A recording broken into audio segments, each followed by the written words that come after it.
ఉదయం 11 గంటలకు సమావేశాలు ప్రారంభమవుతాయి. ఈవేళ 264 మంది ఎంపీల ప్రమాణ స్వీకారం ఉంటుంది. వీరందరితో ప్రొటెం స్పీకర్ మెహతాబ్ ప్రమాణం చేయిస్తారు. ఒక్కో ఎంపీ ప్రమాణ స్వీకారానికి 1 నిమిషం సమయం పడుతుంది. ఇక ఈవేళ తెలంగాణ ఎంపీల ప్రమాణ స్వీకారం ఉంటుంది. తెలంగాణ నుంచి తొలుత ఆదిలాబాద్ ఎంపీ ప్రమాణ స్వీకారం చేస్తారు.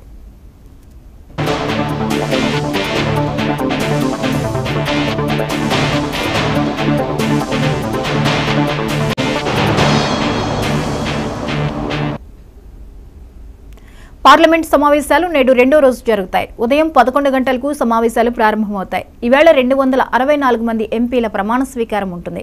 వీరందరితో ప్రొటెం స్పీకర్ మెహతాబ్ ప్రమాణం చేయిస్తారు.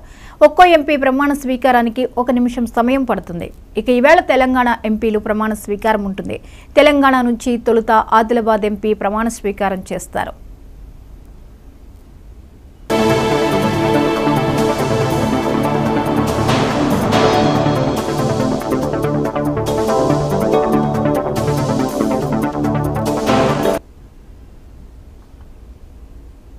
ఏపీలో కూటమి ప్రభుత్వం అధికారంలోకి వచ్చిన తర్వాత 2 రోజుల పాటు అసెంబ్లీ సమావేశాలు జరిగిన సభ్యుల ప్రమాణ స్వీకారం, స్పీకర్ ఎన్నికతో ఆ సమావేశాలు ముగిశాయి. ఈ నేపథ్యంలో పూర్తి స్థాయిలో అసెంబ్లీ సమావేశాలు నిర్వహించాలని ప్రభుత్వం భావిస్తోంది.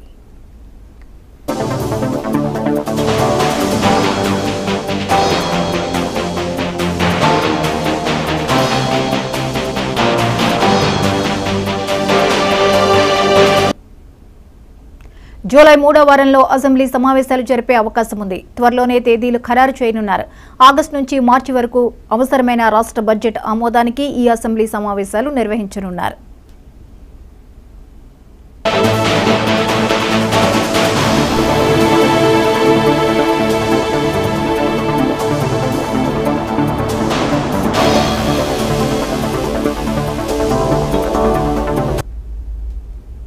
గత ప్రభుత్వం తీసుకువచ్చిన ఓటాన్ అకౌంట్ బడ్జెట్ గడువు జూలై నెలాఖరుతో ముగుస్తుంది. కూటమి ప్రభుత్వ ప్రాధాన్యతలను దృష్టిలో ఉంచుకుని తాజా బడ్జెట్కు రూపకల్పన చేయనున్నారు. అంతేకాకుండా ల్యాండ్ టైటిలింగ్ యాక్ట్ ఉపసంహరణ బిల్లు, పలు ఇతర బిల్లులను కూడా ఈ సమావేశాల్లో ప్రవేశపెట్టే అవకాశాలు ఉన్నాయి.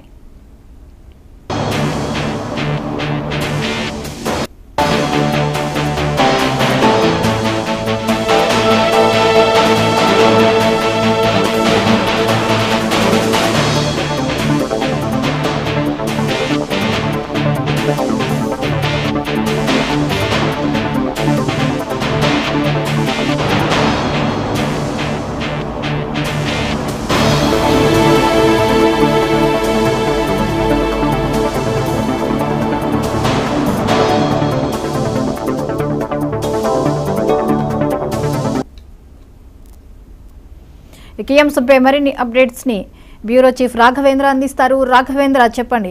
ఏపీలో కూటమి ప్రభుత్వం అధికారంలోకి వచ్చిన తర్వాత 2 రోజుల పాటు అయితే అసెంబ్లీ సమావేశాలు ముగిసింది. ఇక తదుపరి సమావేశాలకి కూడా సిద్ధమవుతున్నట్లుగా తెలుస్తోంది. ఈ సమావేశాలు జూలైలో ఉండే అవకాశాలు ఉన్నాయి. వివరాలేంటి? అయితే ముఖ్యంగా చూసుకుంటే ఏపీలో కూటమి ప్రభుత్వం అధికారంలోకి వచ్చిన తర్వాత ఇప్పటికే మంత్రులు అయితేనేమి, అదేవిధంగా ప్రమాణ స్వీకారాలు చేయడం జరిగింది. అసెంబ్లీలో కూడా ఒక పక్కన ఎవరైతే గెలిచారో ఆ సభ్యులు కూడా పూర్తి స్థాయిలో కూడా ప్రమాణ స్వీకారం, స్పీకర్ ఎంపిక కూడా జరిగిన నేపథ్యంలో రెండోసారి అసెంబ్లీ సమావేశాలు వచ్చే నెల 3వ వారంలో జరిగే అవకాశాలు కనిపిస్తున్నాయి. దీనికి సంబంధించి ఇప్పటికే పూర్తి స్థాయిలో కూడా ఏదైతే ఇప్పటి వరకు అంటే ఏప్రిల్ నుంచి జూలై వరకు కూడా జూలై 31 వరకు ఓటాన్ అకౌంట్ బడ్జెట్ కూడా పెట్టడం జరిగింది. ఈ నేపథ్యంలో ఏదైతే ఆగస్టు నుంచి మార్చి వరకు కూడా బడ్జెట్ సంబంధించి కీలక నిర్ణయం తీసుకోవడానికి దీనికి సంబంధించి ఇప్పటికే కూడా నిన్నటి రోజున ఒక పక్కన కేబినెట్ భేటీ కూడా జరిగింది. ఇప్పటికే ఏదైతే కూటమి ప్రభుత్వం ఎన్నికల హామీల్లో భాగంగా మెగా డిఎస్సీ అయితేనేమి, అదేవిధంగా అన్న క్యాంటీన్లు అయితేనేమి, తర్వాత సామాజిక పెన్షన్లు, అన్న క్యాంటీన్లు, సామాజిక పెన్షన్లు, ఏదైతే స్కిల్ ధనానికి సంబంధించి పూర్తి స్థాయిలో కూడా ఇప్పటి వరకు కూడా దీనికి మొదటగా సంతకాలు చేయడం జరిగింది. దీనికి సంబంధించి నిన్న కేబినెట్ లో పూర్తి స్థాయిలో కూడా ఆమోదించడం జరిగింది. ముఖ్యంగా చూసుకుంటా ఉంటే రాష్ట్ర ప్రస్తుత పరిస్థితుల్లో ఏదైతే అభివృద్ధిలో పయనించడానికి పూర్తి స్థాయిలో ప్రతి ఒక్కరు కూడా దీనికి కృషి చేయాలనేసి ఒక పక్కన ఎమ్మెల్యేలకు అయితేనేమి, అదేవిధంగా మంత్రులకు, అధికారులకు కూడా ముఖ్యమంత్రి చంద్రబాబు నాయుడు పూర్తి స్థాయిలో కూడా దిశానిర్దేశం కూడా చేయడం జరిగింది. ముఖ్యంగా కూడా చూసుకుంటా ఉంటే ఇప్పటి వరకు అయితే అసెంబ్లీలో స్థాయిలో ప్రమాణ స్వీకారం అయితేనేమి, అదేవిధంగా స్పీకర్ ఎంపిక జరిగిన నేపథ్యంలో మరొకసారి వచ్చే నెలలో అసెంబ్లీ సమావేశాలు పెట్టి డిప్యూటీ స్పీకర్ ఎంపిక అయితేనేమి, అదేవిధంగా ఈ బడ్జెట్ కి సంబంధించి ఏదైతే నిన్న కేబినెట్ లో ఆమోదించారో వాటికి సంబంధించిన బిల్లును కూడా పెట్టి ఆమోదించే అవకాశాలు కూడా కనిపిస్తున్నాయి. దీనికి సంబంధించి త్వరలోనే తేదీలు కూడా ప్రకటించే అవకాశం కనిపిస్తా ఉంది. ఇక బడ్జెట్ ఎలా ఉండే అవకాశాలు ఉన్నాయి, ఏ విధంగా ప్లాన్ చేసే ఛాన్సెస్ కనిపిస్తున్నాయి? అంటే ప్రస్తుత పరిస్థితుల్లో ఆర్థిక లోటు చాలా మొత్తంలో ఉంది. ఇప్పటికే కూడా దీనికి సంబంధించి ప్రభుత్వానికి సంబంధించి గత ప్రభుత్వ హయాంలో పూర్తి స్థాయిలో కూడా దీనికి సంబంధించి శ్వేతపత్రాలు కూడా విడుదల చేయడానికి సిద్ధంగా కూడా విడుదల చేయడానికి కూడా ఒక పక్కన దస్త్రాలు కూడా సిద్ధం చేయాలనేసి ముఖ్యమంత్రి చంద్రబాబు నాయుడు కూడా అధికారులు కూడా చెప్పిన నేపథ్యంలో ఇప్పటికే దాదాపుగా 8 శాఖలకు సంబంధించి శ్వేతపత్రాలకు కూడా దస్త్రాలు సిద్ధం చేసినట్లు కూడా తెలుస్తుంది. ఈ నేపథ్యంలోనే ఒక పక్కన పూర్తి స్థాయిలో బడ్జెట్ కి సంబంధించి ఇప్పటికే రాష్ట్రము అనేక రకాలుగా దాదాపుగా 14 లక్షల కోట్లు కూడా అప్పు ఉన్న నేపథ్యంలో దీనికి సంబంధించి ఒక పక్కన సంక్షేమ పథకాలకు కూడా భారీ స్థాయిలో కూడా నిధులు వెచ్చించాల్సిన పరిస్థితి ఉంది. అదేవిధంగా చూసుకుంటే వచ్చే నెల ఏదైతే ఎన్నికల హామీలో భాగంగా చూసుకుంటా ఉంటే ఏప్రిల్, మే, జూన్ నెలకు సంబంధించి ఏదైతే పెన్షన్ కూడా 4,000 పెన్షన్ చేస్తామో దానికి సంబంధించి ఈ 3 నెలలకు కూడా అంటే నెలకు 1,000 రూపాయలు చొప్పున 3,000 కూడా అధికంగా ఇస్తామనేసి కూడా చెప్పడం జరిగింది. దీంతో కూటమి కూడా అధికారంలోకి రావడం జరిగింది. ఈ నేపథ్యంలోనే పూర్తి స్థాయిలో వచ్చే నెల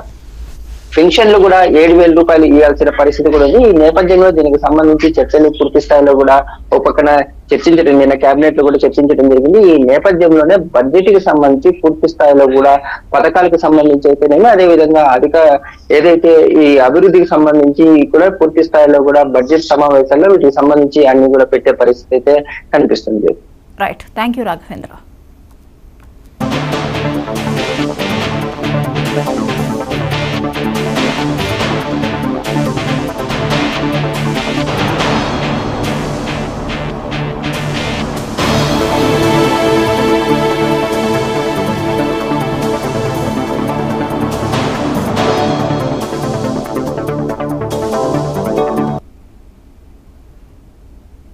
జనసేనాని Pawan Kalyan AP deputy CM పదవిని మాత్రమే